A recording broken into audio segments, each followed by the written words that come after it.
राष्ट्रवादी हिंदू शक्ति वाहिनी ने भारत सरकार से बांग्लादेश सरकार पर दबाव डालकर हिंदू साधु चिन्मय कृष्ण दास को रिहा कराए, बांग्लादेश में हिंदू समुदाय के खिलाफ हो रही हिंसा को लेकर कठोर कदम उठाए।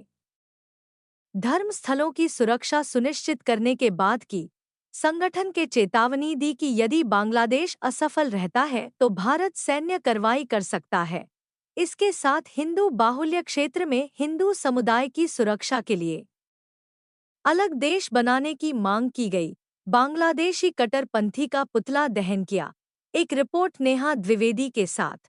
नमस्कार, आप देख रहे हैं स्टार मैक्स न्यूज। मैं नेहा द्विवेदी वाराणसी से इस वक्त मैं मौजूद हूँ कचहरी पे, और यहाँ पे राष्ट्रवादी हिंदू शक्ति वाहिनी के राष्ट्रीय अध्यक्ष और उनकी सारी टीम, पूरी टीम मिलके यहाँ पे जो बांग्लादेश में चल रहा है हिंदुओं पे अत्याचार, उसको लेके यहाँ पे इन लोगों ने पुतला फूका और डीएम को भी एक ज्ञापन सौंपा है, डीएम के द्वारा प्रधानमंत्री जी को। तो आइए इनसे जानते हैं कि किस तरह से क्या चाहते हैं ये लोग। जी प्रदीप जी, किस तरह से और कितने लोगों ने मिल के आज यहाँ पे पुतला फूका? तो जय श्री राम। आज राष्ट्रवादी हिंदू शक्ति वाहिनी के सैकड़ों लोगों ने, हमारे प्रमुख पदाधिकारियों ने, जिलाध्यक्ष जयप्रकाश मिश्रा जी, सचिव मनीष सिंह रघुवंशी जी, उपाध्यक्ष डॉक्टर अनीता जी, पुजारी दिलीप चौहान जी, आनंद जी, राजकुमार सिंह जी सहित बड़ी संख्या में हमारे हिंदू शक्ति वाहिनी के साथियों ने हिंदू जनमानस के सुरक्षा के संदर्भ में एक इस्लामिक आतंकवाद, इस्लामिक कट्टरपंथ का पुतला फूका। बांग्लादेश में इस्लाम के नाम पर जिस तरीके का हिंसक घिनौना नाच कट्टरपंथियों द्वारा किया जा रहा है, उससे यह सिद्ध होता है कि कहीं ना कहीं से इस्लाम का दूसरा नाम, अगर इस तरीके की घटनाओं पर रोक नहीं लगा, इसमें मुस्लिम समुदाय को भी आगे आना चाहिए, तो जनमानस ये मानने को बाध्य हो जाएगा कि क्या इस्लाम का धर्म कट्टरपंथ ही है, काफिर के नाम पे हिंदुओं को नरसंहार करना ही है, हिंदू धर्म गुरुओं का नरसंहार करना है, मंदिरों मठों को तोड़ना है। तो इन्हीं सब को लेकर के हम लोगों ने बांग्लादेश सरकार के संरक्षण में, जो बांग्लादेश में हमारे हिंदू जनमानस के ऊपर अत्याचार हो रहा है, उत्पीड़न हो रहा है, हत्याएं हो रही हैं, लूट बलात्कार हो रहा है, और हमारे धर्मगुरु बांग्लादेश सनातन जागरण मंच के प्रवक्ता श्री चिन्मय कृष्ण दास जी को जेल भेजा गया है, और उनके पक्ष में अगर कोई अधिवक्ता खड़ा हो रहा है तो उसको भी सरे राह मौत के घाट उतार दिया जा रहा है, उसके ऊपर भी बर्बर हमले हो रहे हैं। तो उनके बिना शर्त रिहाई की मांग की है। साथ ही भारत सरकार से, देश के माननीय प्रधानमंत्री मोदी जी से हम लोगों ने ज्ञापन के माध्यम से मांग की है कि भारत सरकार को भी ऐसी घटनाओं के विरुद्ध कड़ा रुख अपनाने की जरूरत है, और बांग्लादेश में जो हालात बेकाबू हो गए हैं, हिंदुओं के साथ जो अत्याचार हो रहा है, उसको खत्म किया जाए, दोषियों को जेल भेजा जाए। बार बार हिंदुओं पर ही अत्याचार क्यों हो रहा है? क्या इसका मुख्य कारण लगता है आपको? देखिए, इसका जो मुख्य कारण है वो कहीं ना कहीं से हिंदू जनमानस दिग्भ्रमित है, और हिंदू जनमानस को दिग्भ्रमित करने में तमाम ऐसे राजनीतिक दलों की, नेताओं की बहुत बड़ी भूमिका है, जो पत्थरबाजों को तो के पक्ष में तो वकालत करते हैं, उनके पक्ष में तो पार्लियामेंट में बोलते हैं, जात पात के नाम पर बोलते हैं, जात पात के नाम पर वोट बैंक बनाने के लिए राजनीति करते हैं, मुस्लिम तुष्टीकरण की राजनीति करते हैं, और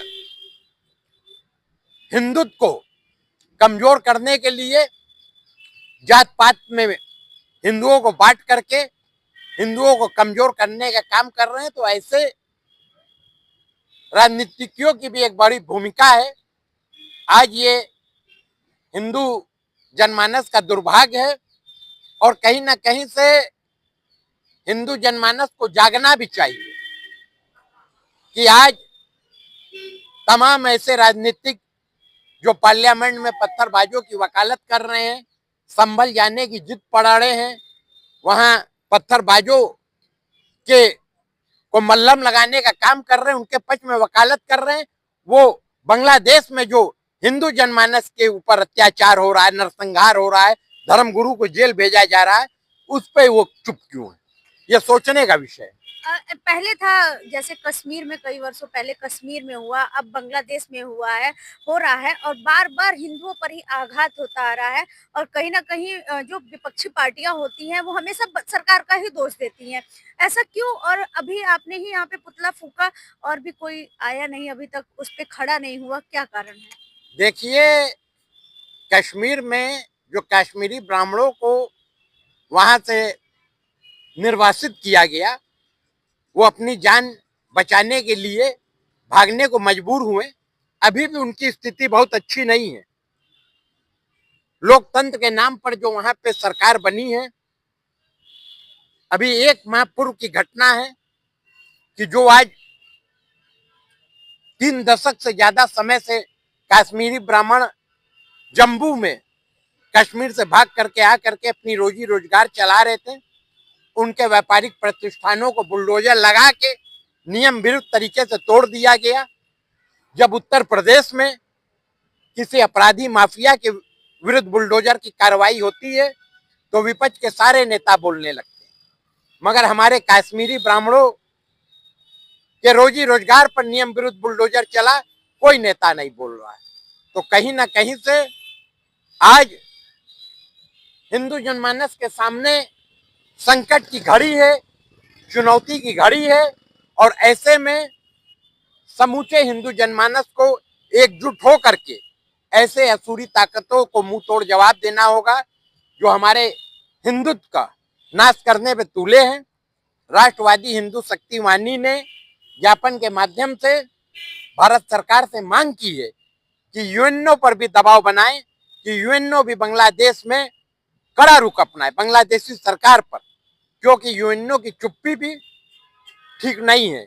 यूएनओ का दायित्व है कि जब इतने बड़े पैमाने पर नरसंहार हो रहा है हिंदू जनमानस का, हिंदू जनमानस को काफिर के नाम पे काटा जा रहा है, हिंदुत्व के खात्मे पर ये अत्याचारी आमादा है, तो यूएनओ की भी भूमिका बनती है कि वो भी चेतावनी दे, जरूरत पड़े तो बांग्लादेश की